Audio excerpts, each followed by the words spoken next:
Okay students, high school में देखें next topic आपका रहेगा इसी चैप्टर में वास्तविक संख्याओं में परिमेय संख्याओं के दशमलव रूपांतरण या इसी को बोलते हैं प्रसार। यानी परिमेय संख्याओं को दशमलव में अगर चेंज किया जाए तो उसका प्रसार किस तरीके से होगा या रूपांतरण किस तरीके से होगा। तो यहाँ पे देखिए ध्यान दीजिएगा, दो प्रकार से होता है। एक होता है शांत दशमलव प्रसार और दूसरा होता है अशांत आवर्ती दशमलव प्रसार। शांत दशमलव प्रसार का मतलब अगर कोई भिन्न है यानी 2/3 है या 3/5 है एंड सो ऑन, इस तरीके से जो भी भिन्नात्मक संख्याएं होती हैं जिन्हें आप सामान्यतः परिमेय संख्याएं बोलते हैं।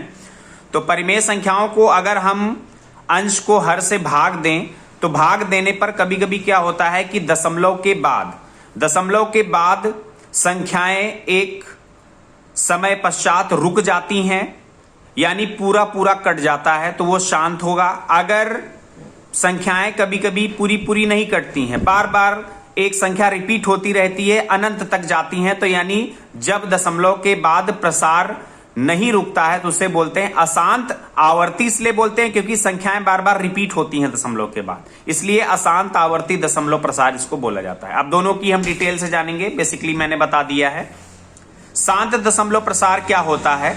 सामान्यतः जो मैंने बताया है कि दशमलव के बाद अगर पूरी संख्या कट जाए और एक निश्चित मान आ जाता है तो वो शांत दशमलव कहलाती है।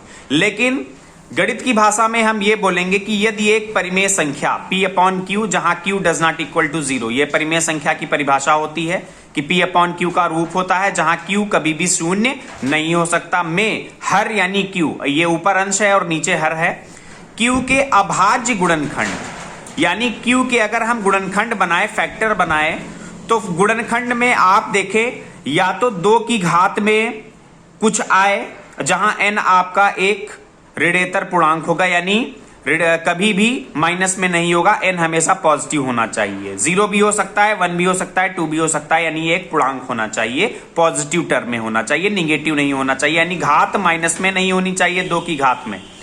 कॉमा लगा है फिर 5 की घात m, जहां m भी आपका एक ऋणेतर पूर्णांक होगा यानी 5 की घात में भी कुछ भी आ जाए, 2 की घात में कुछ भी आ जाए गुणांक में, 5 की घात में कुछ भी आ जाए, या दोनों का मतलब 2 की घात में भी कुछ आ जाए या गुणे में 5 की घात में भी कुछ आ जाए, जो गुणनखंड बनेंगे हर के, अंश के नहीं, अंश से मतलब नहीं है, के रूप का है तो परिमेय संख्या P/Q Q does not equal to 0, यानी यही परिमेय संख्या जो होगी का दशमलव प्रसार शांत होगा।